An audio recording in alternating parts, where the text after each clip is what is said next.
Live long and prosper from alternate universe Spock. It's Halloween, and you're watching Techstrong, gang.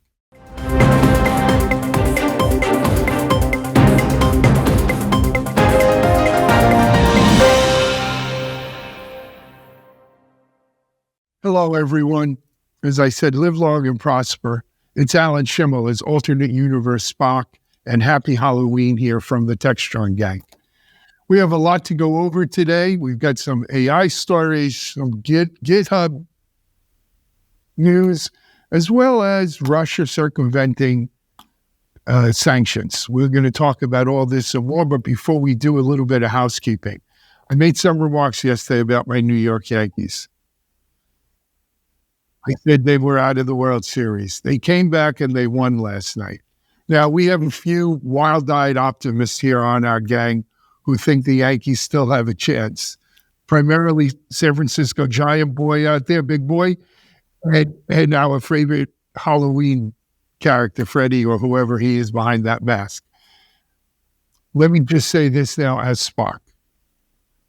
Possible God of the Yankees winning the World Series as 5,762,319 approximately.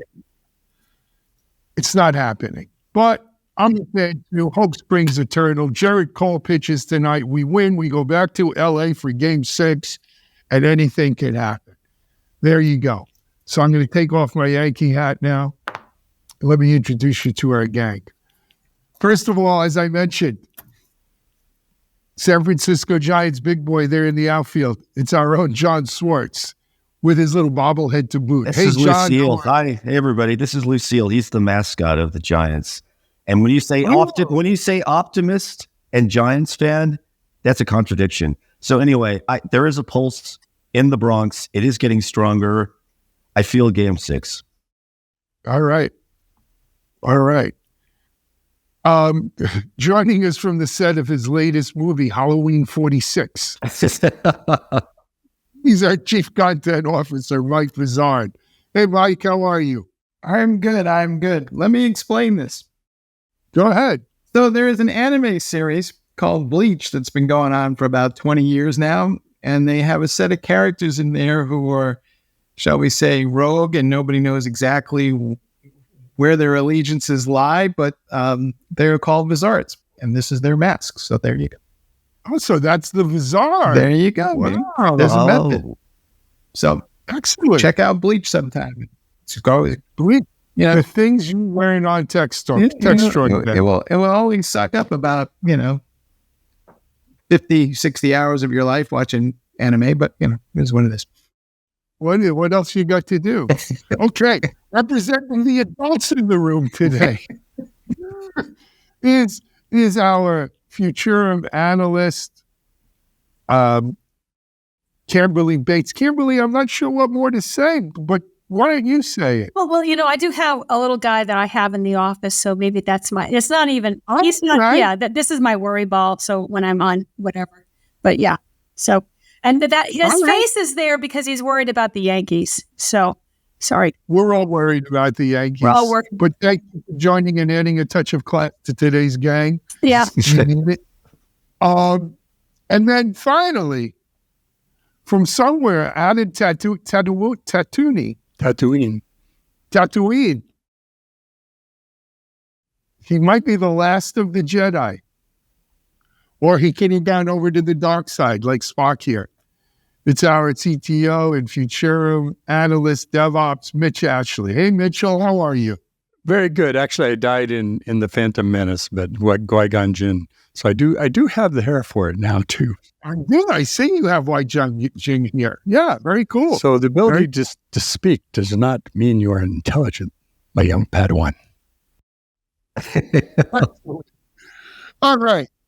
So it's Halloween. Happy Halloween. We hope you're enjoying it and out later with the kids who are out there trick-or-treating. And a lot of people dress their pets up too for Halloween now. You know that? See a lot of them.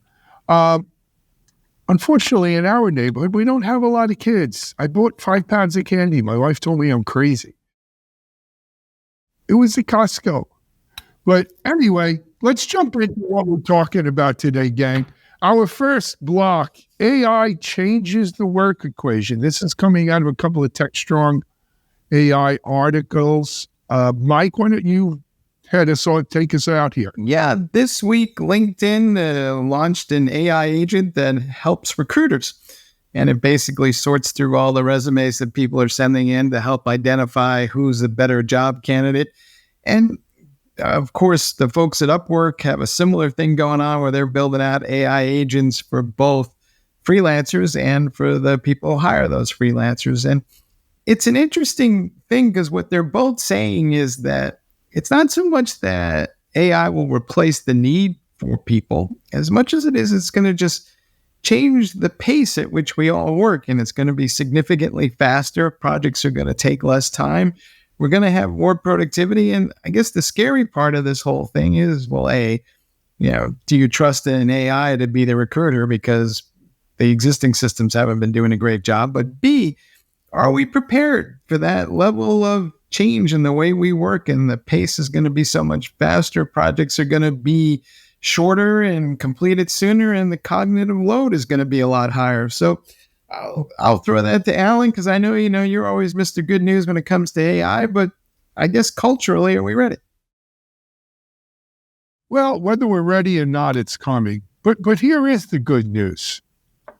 Hopefully, we can train this AI not to be prejudiced, not to discriminate based on gender. Right? If I'm looking for a developer, let me look at the code they write, not what their name tells me about their ethnicity or gender or race or religion, right? Let's make it a meritocracy. And I think we could do that a lot easier with AIs making some of these calls than we can by leaving it to people. And so I'd like to see AI get more involved in picking the best candidates for the jobs. I think it will come down to what we show the AI then, because I think a lot of people are worried that it'll be too much like the current system where basically I'm scanning for keywords and resumes and not coming up with the right candidates because I'm not really understanding their experience level. And then I'm surfacing a bunch of resumes from people who know how to game that system and put the right keywords in, but they might not be the best candidates. So, Mitch, I know you've seen this in the past, but every IT person I talk to complains about the fact that they can't even get an interview because of these systems are deeply flawed and the HR people don't know what they're looking at. Well, there's sorting through this stack of resumes, the virtual stack of resumes now we're talking about, but there's also, is AI going to go mine their social media? Is AI going to look for their GitHub account and go analyze their code? There are lots of places that this could go. And you mentioned bias, or Alan mentioned, not having bias. Bias is introduced by the people who build the models, whether it's Gen AI or it's ML. And so I think there has to be a conscious effort to remove bias because you can't help it being put into the models as you're developing it. So you've got to find ways to identify and take it out, or identify ways where you're introducing less bias. And, it's not going to be perfect. So I think it has to be an aid in the beginning. It can't be, go find me the top 10 candidates and, who know Java and JavaScript. So that's my thing this year or whatever, and running in this kind of an environment. So you could name some kind of interesting parameters to do natural language searches and things like that. But then again, if you as a recruiter don't know, this kind of medical procedure for a medical person or this kind of technology for an IT person, you've got to rely on the AI to discriminate that for you. And if it does a good job, great. If not, you're still left not knowing what you're looking at. Hey, Mitch, could we program it to say these are not the candidates you're looking for? You must live in the moment. Oh, wow. Yeah, what's interesting, Mike, is what LinkedIn and Upwork are doing is was Aptio today announced agents for fintech. So we've got all these companies who are figuring out ways, as you said, to make things more productive, ease of use, but what have you, so leave more space for cognitive. If that is true, though, what Alan says is the whole bias thing. There are all these little extraordinary worries that all these companies have to worry about. But nonetheless, there was I'll throw out a story out. We did a survey from a company called Team Viewer, and they're finding that these employers and business leaders are just going full ahead. 80% believe their organization's implementation of AI is mature, and compared to a year ago, it's up significantly. So we're seeing this rolled out, and it's reflected in all these companies announcing agents: LinkedIn, Upwork, Microsoft, Cisco, ServiceNow, Apptio, what have you. So, Camberley, we're 4 guys dressed up for a kid's holiday. But are we mansplaining this? No, actually, my as you know, as you guys were talking through about what AI would do in terms of the hiring process, the thing that struck me is that when you go through the interview process, you're looking at the skills and capabilities, but the other thing you're looking for is how does this person fit into the culture of the organization? So I'm thinking through is like, I know the AI can do a lot of interesting things, and it can alter its work. I mean, I've used it to alter, editing and that kind of thing, and creating a better, tone of something. Maybe it's writing or something. But, when in my, a former company, I used to call we're a bunch of quirky people when there was at this other evaluator group, and you had to fit into this quirky group of people that we had.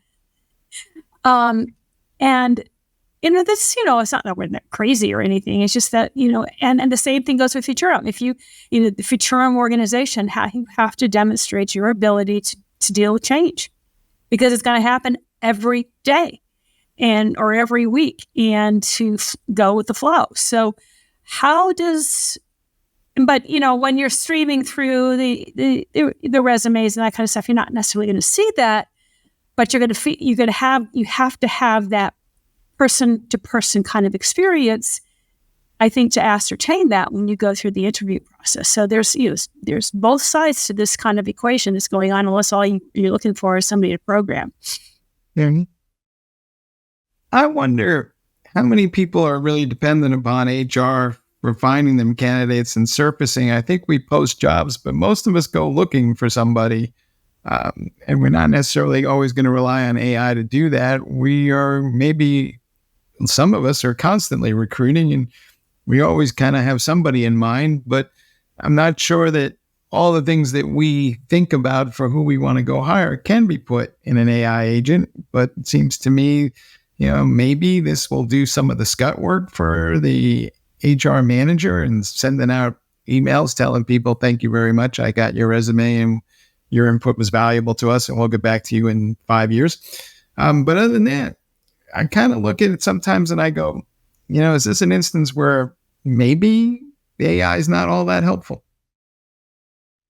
Well, I think you're still hiring. I mean, even I have to go back to the people that I was hiring and that kind of stuff. And I'd say a good 50% of the people we hired through a job search process, whether or not we went to campuses to look for interns that are coming in through the campus process and interviewing you through there, or whether or not we use LinkedIn in terms of posting and stuff. So, I mean, we still went through it, even though from a higher level kind of, executive. I mean, definitely if you're hiring an executive, you're using an executive search firm to go do that. There's an entire process for that, for recruiting.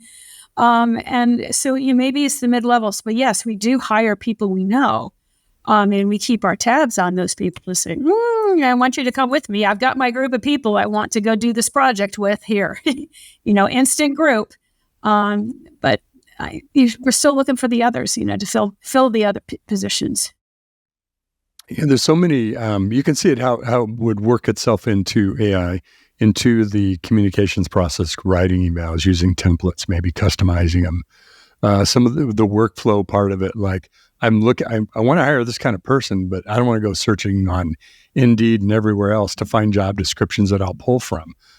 Go search that for me, bring me back through examples. I like this, this, and this. Now craft a new job description for me. So you can see a lot of the tasks part of it being aided by AI. And then kind of far reach into it, it's like, are you going to be interviewed by an AI assistant, or are you going to be recorded and then analyzed by AI so you can go back and look at what the person said and transcripted and all those kind of things. So you can see it. Yeah, there's sort of the far future stuff of AI taking over agentic kind of tasks, but there's others just using it to help you manage the information and recall what the communications have been and what they've said. I think we're much more likely to see those kinds of aids in a LinkedIn kind of expanded AI capability. Alan, how stressed are HR folks going to be? I know this week we saw the latest jobs numbers came out and said there's more jobs being filled, but the LinkedIn economist lady said, there's basically 2.5 candidates for every one job that's open these days. So what's your sense of as we go into 2025, or are HR people going to be stressed, or are we going to be kind of treading water maybe? There's a great place to bring up Predict 2025. We just started the promos for this. I believe it's January 8th or 9th. And this, Mike, is where we answer those kinds of questions, right? What's in store for 2025? And we're looking for speakers who want to talk on what 2025's big stories are and what we can expect in the way of hiring and economy and stuff like this. So if you go to, I think it's predict2025.com, or you can get to it off of Techstrong events as well. It'll be up in the next day or two. But you know what, Mike? Part of me says, do you hear that violin playing for the HR people?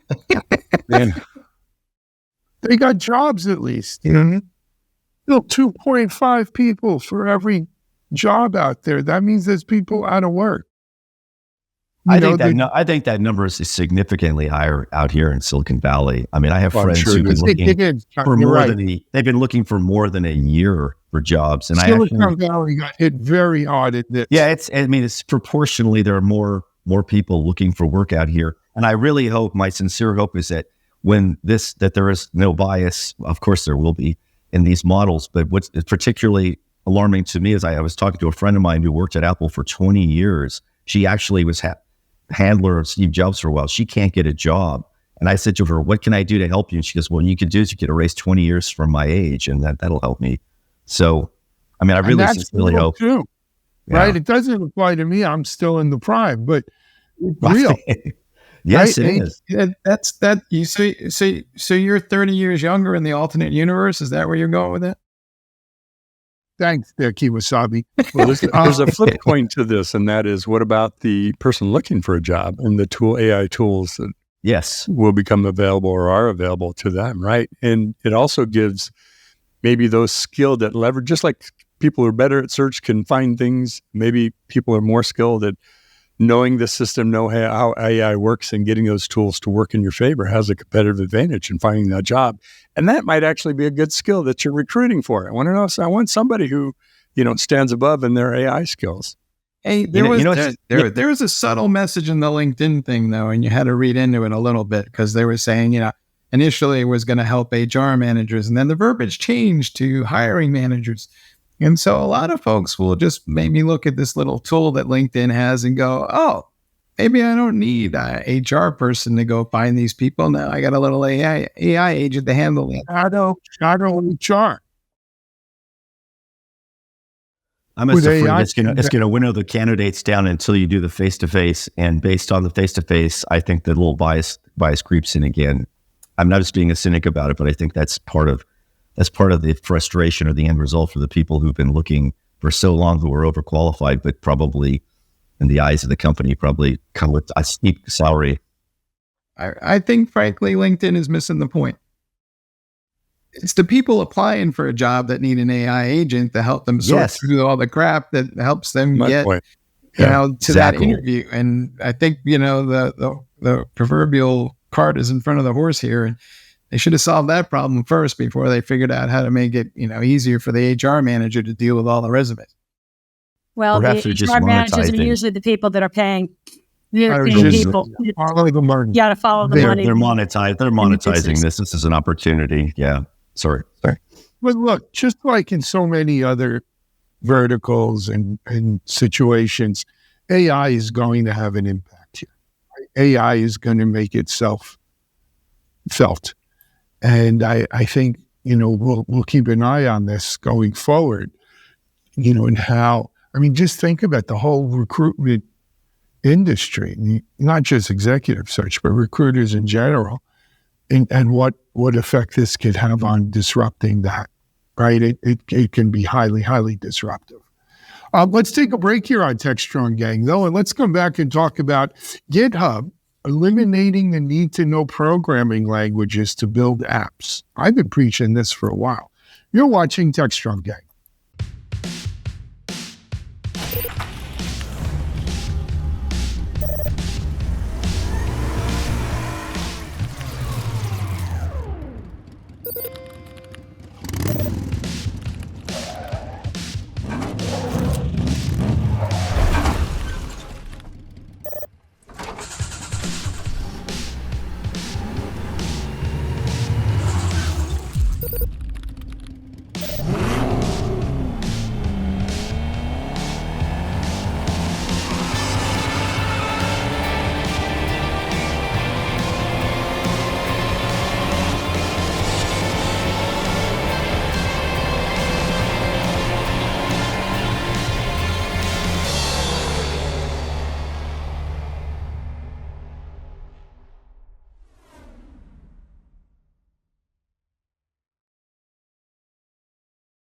All right. And we're back with our little theme here of some AI scary things. And one of those things is GitHub is showing a tool that lets people kind of write their own applications in plain English. You don't need to know Python or JavaScript. And it's still a technical preview, so it's not quite here yet. But Mitch, how are developers going to look at that? Because in some ways, I think when you talk to those folks, the fact that they know Python or JavaScript is, well, that's their superpower.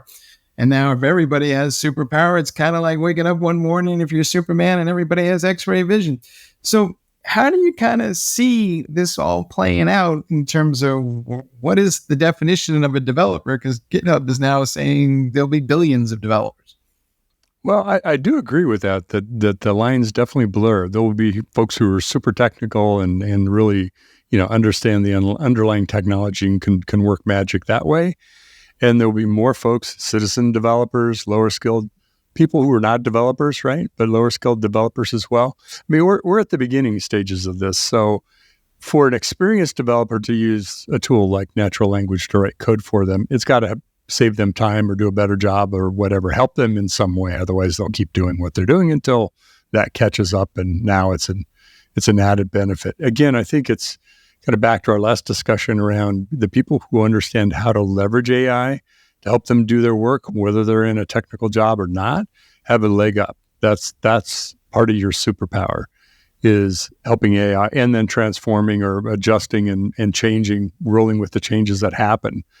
There were some other really interesting things that were announced in the Mitch told you so category, because I've been talking about really AI agents that are performing very specific tasks. We all talk about the big, platinum, gold master LLMs that are massive, right? That are trained on lots of information that do quasi good job, but not always on tasks that you ask them to do. And having specialized either LLMs or small language models are where we're going to see a lot of advancement coming out on the technical side, the software development side of it. So there were announcements of tools that would go out and look at areas where they could do find vulnerabilities or do upgrades to software, tasks like that you would kind of put in the toil category for a developer.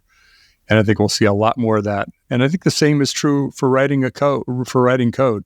If you need to augment or change existing code, I want to use a system, an LLM, a model, whatever it is, that really understands Python, right? And maybe the new features of the new Python that's come out that I want to leverage, as opposed to just throwing some code out of whatever random model that is behind it. So I think the other side of this, one more thing that came out of this is one approach that folks are taking is giving developers flexibility of, we support 3 versions of Claude. We support these LLMs. Go pick your LLM.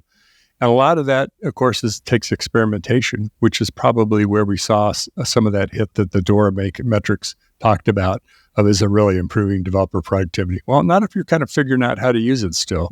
You're in that kind of gangly teenager phase. So, look, in the category of Alan's been telling you so. We're Mitch Kenobi out here. We're going to a world of 500 million developers, right? We're at 27 million. We thought we were going to 35 or 40, but no, we're going to 500 million. Everybody is going to be a developer. I think that's a given. And this GitHub story is just, the first of many we're going to see on this. The issue is, what does that mean? So what did they say? There's like 2 trillion lines of code right now out there in apps and stuff like that. When you have 500 million developers developing applications, how many applications are you going to have? How many lines of code out there are you going to have? How do you manage, deal with, secure everything involved in this? Right? You think we have hyperscale now? You ain't seen nothing yet. The scale is just coming because those amounts of developers and what this does to allow everybody to develop apps is like the rat and the snake working its way through. All those people developing apps make a lot more apps. You need hosting for those apps. You need monitoring for those apps. You need security for those apps. You need scanning for those apps. Those apps throw off data, and more work gets created from the app, right?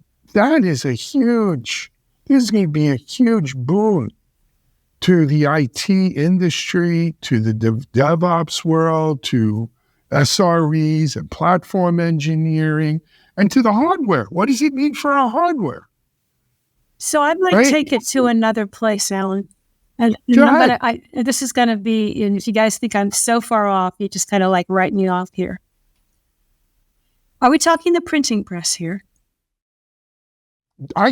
You hit about what you're talking. I mean, what you're saying is that you have this 500 million people that can program.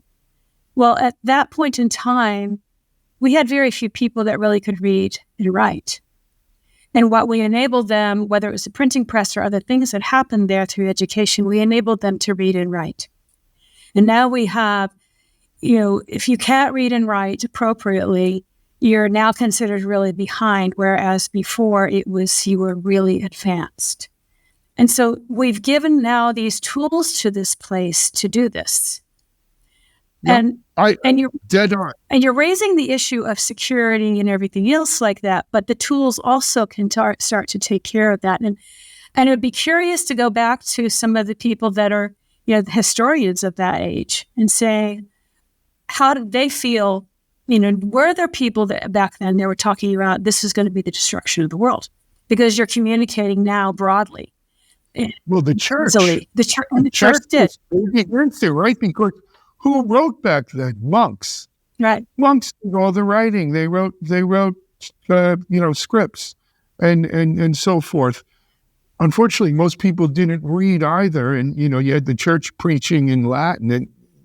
Roman Catholic Church. That's the other side of the equation is the Reformation when the Bible was translated into English, right, instead of Latin. So now you not only could print it and distribute it, but at least back then you had a language change. That's akin to, I don't need to know Python and everything else. I just talk and speak or type in my language, whatever that is.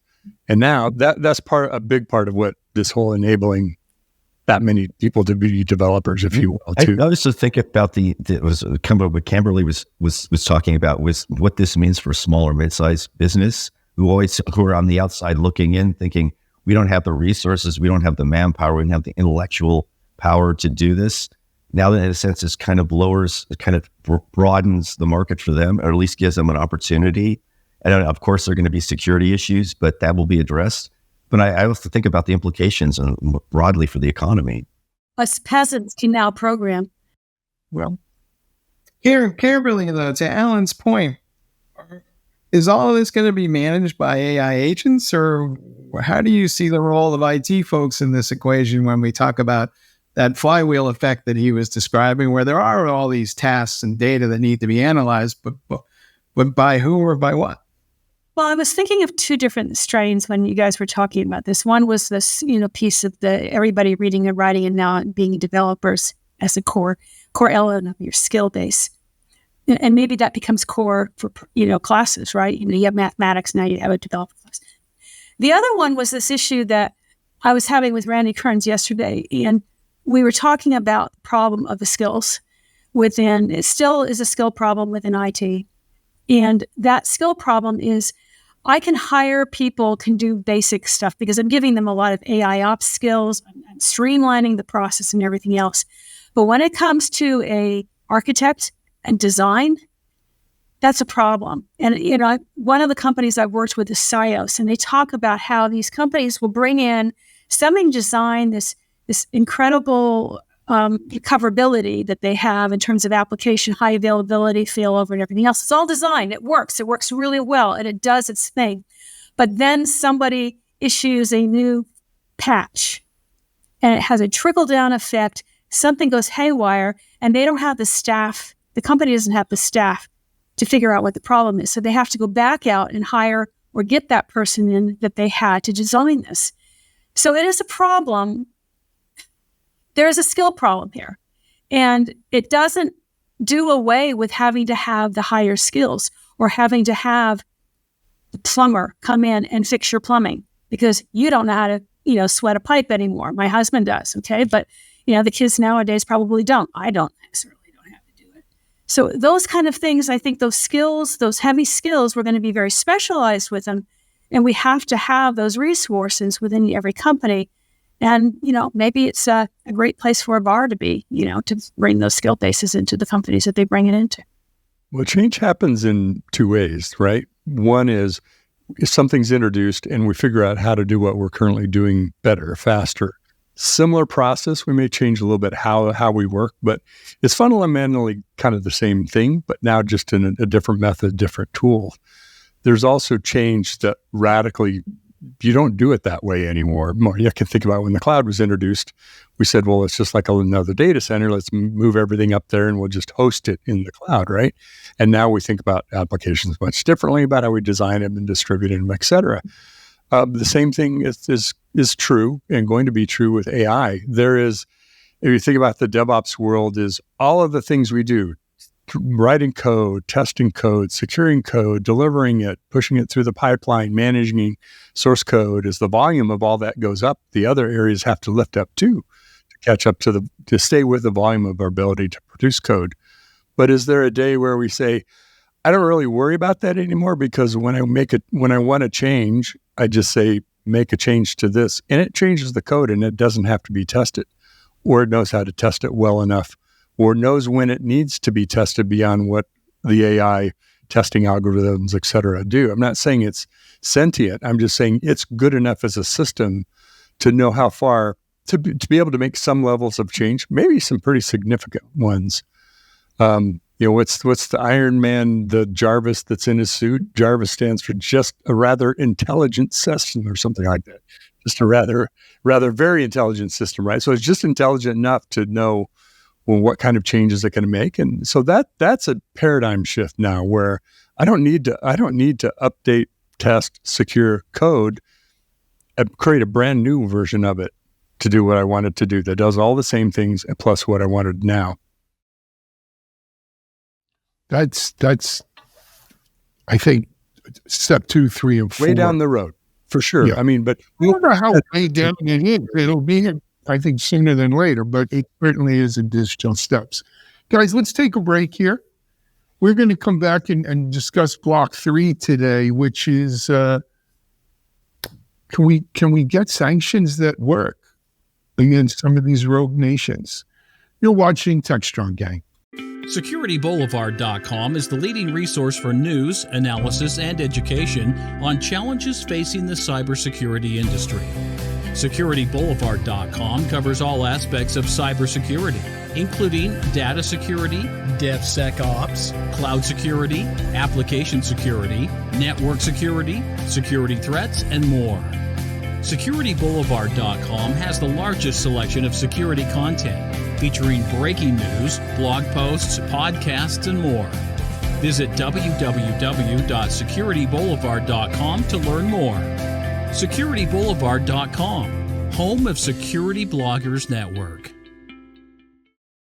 All right, folks, we're back. And yes, there are reports about how companies in India that have nothing to do with tech are funneling GPUs to Russia that are not supposed to be going that way because, well, they're on a sanction list. And we've been throwing sanctions at the various countries around the world for a long time with mixed effects. But John, you covered this initially. Is this the tip of an iceberg? Is this just one instance of 1,000? This is the tip of an iceberg that probably resides in India. So India is not part of the U.S. and European Union sanctions against Russia. And indeed, there's a company that was founded in all places in Moscow in 1995 called Shreya Life Sciences. So they initially began distributing pharmaceutical products in Russia. For instance, between January 2022 and August 2024, they sold about $22 million in pharmaceuticals to Russia. But by September 2022, they began exporting restricted machines to Russia, which include NVIDIA, AI chips, AMD, Intel chips, advanced chips. So what's become this practice of theirs, they initially started going through one company called Landprint, which was sanctioned by the U.S. So Shreya then started working with other companies that are not sanctioned by the U.S. to get through the supply chain. And essentially, Russia's getting these goods despite the sanctions. So we've got basically this whack-a-mole game going on. And it also not only shows how things can be circumvented, but in a sense, it reminds me of the dangers or the flaws that we have in our supply chain, right? This goes back to what happened with the exploding walkie-talkies and pagers, right? And how those products got to where they landed. And I think the same principle applies here. And India is basically kind of the middle person in all this. So they're not part of the sanctions. And I think these companies will always find a way to get the products to Russia. I'm not really sure what we do. I don't know what the solution is, but this is a growing concern. And the other concern is for the tech companies themselves whose products end up there. They are, in a sense, supposed to be working with resellers to avoid these types of things. So the pressure is on them. And in a sense, it's just kind of a nightmare, a logistical nightmare. So this reminds me of when the Federation tried to cut off the Romulan Empire. Oh, jeez. Back in the good old days. He agrees. He agrees with you, Alan. Or we can talk about Dune. Yeah. There's a new Dune series on MASH. You know what, Alan, you know what happened to the alternative universe if you were watching Deep Space Nine, right? Do you remember that? I do. Absolutely. I should nerd fest. No, oh my gosh. But seriously, what are we dealing with here? Countries like India are leveraging, as they always have, the Cold War dynamics of a Russia bloc, US bloc, to play the middle. India has been buying Russian oil on the cheap and reselling it ever since we put these sanctions in place. Who do you think is buying the Russian oil? It's India and China. And they buy it on the cheap because the Russians have no other outlet for it, right? This is par for the course, right? The government will say, oh, there's a private company. We have nothing to do with it. Well, let me tell you what the real problem is. The real problem is, again, it's a question of national will here in the U.S. If we're serious about sanctions, we got to crack down on these kinds of things, right? Which you tell India, hey, if you don't take care of your own dogs, you're not getting GPUs, period. And watch how quick they'll take care of it, right? Put some tariffs in place, God darn. I'm only kidding. I was waiting for that. Yeah. But We'll solve it. we do look like we have a lack of will, right? Because the Europeans are still buying Russian oil and we're still buying Russian uranium. There was a whole segment on 60 Minutes. There are provisions to buy Russian oil up to a certain price and threshold within the sanctions, Which the Russians are running left, right, and center, apparently. to India. But here's the real issue, right? This is a geopolitical 3D chess game. We don't want to piss India off because they're a foil to China in that part of the world, right? You want to play India against China because they have a like amount of people. They could be a alternative supply chain, and they could be and they're a democracy theoretically, right? So the U.S. is, strategic political game there is make nice with India, even though Canada says they hired people, assassins to kill Sikh folks who spoke out against the government and so forth. You don't hear a lot about it here because strategically we want a counterbalance to China over there, and that's India. So we've got to make the real politic decision of how hard do we want to be on India vis-a-vis Russian sanctions or Iranian sanctions or any other sanctions, North Korean sanctions, versus our bigger picture where China is our, biggest foil, and whatever is bad for China is good for us. I think we look at sanctions like it's a blockade, like the ships are here and you're not going past this line either way direction. And they're not. They're a sieve, right? I mean, you squeeze there, another opportunity comes. This is a way to get what we want. You mentioned oil as this example I was thinking about too. And that's why they say sanctions have limited effect. They do have some effect, but what nation state has fallen because we've done sanctions on them? No. If it's changed, it's been because of military action or internal upheaval. Maybe that contributed to it, but there's a lot of feel good about sanctions. Yes, there's some impact to it, but the Russian government is not going to overturn because we went and pressured India not to give them NVIDIA chips, right? Yes, but you're right, Alan. There's a cost to everything you push on because of the multidimensional chess relationships with each nation and business that we do with each, and the companies in those nations, and also the companies who buy our goods and services. It's a very complex thing, and that's a lot of why it has limited effect. But it sure sounds good, when we hear it on TV. Until we talk about tariffs, then it gets a little. The tech companies also want to play nice with India, right? Modi's like the conquering hero who came here famously to Facebook or now it's Meta years ago. That's a huge market. So in a sense, the tech companies are kind of in a weird spot. Sorry, Mike. Meanwhile, there's all these folks here who are looking for GPUs that are paying more for them because there's not enough to float around. And I got a feeling that there's a lot of them on a slow boat to Moscow. So we are paying for this twice over. Well, if things don't go well next week, we'll pack them up with the COVID test we were sending. Oh, jeez. Just want to mention. It's a great point. And a lot of other things. Anyway, back to Halloween. That was kind of a wet blanket, but yes, let's go forward. Just wanted to mention. How about them Yankees? How about those Cowboys? How about them Cowboys? Oh, gosh. Yeah. I'm so glad you said that Jerry Jones is a terrible general manager. You stole my thunder. I was just waiting to say that, but you're so right. Anyway, I'll move on. Camberley, you missed yesterday's show. It was a little football action about the Cowboys using AI. Oh, okay. Did they have an AI player on the field or something?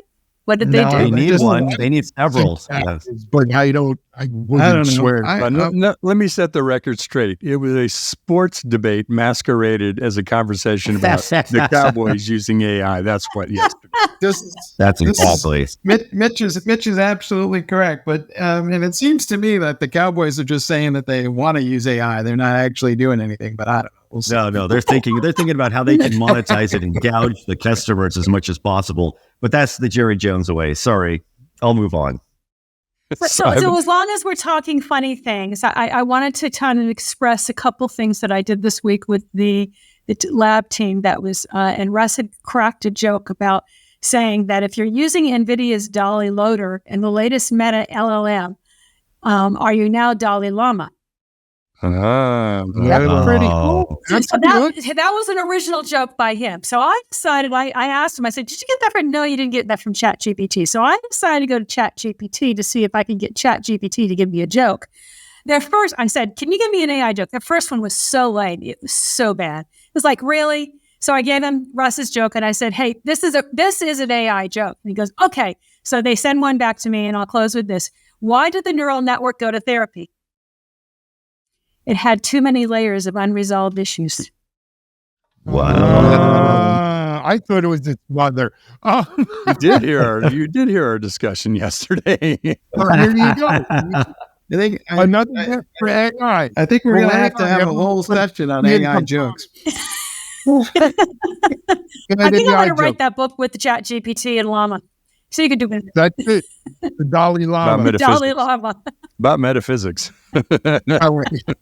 Hey, you know what? I can see where we are devolving into the morass here now. I'm gonna let these people go on with their trick or treating. Camberley, thank you for joining us today. Thank you. Mike, Mitchell Kenobi, John, thank you for joining us. It's been a heck of a week, but we've got you. Wait, there's more. We've got another show coming up tomorrow for Friday. We've got a great Techstrong TV lineup coming up behind this. So if you're not trick or treating yet, you want to watch some great tech content. Stay tuned for the rest of Techstrong TV today, everyone. Until then, though, live long and prosper.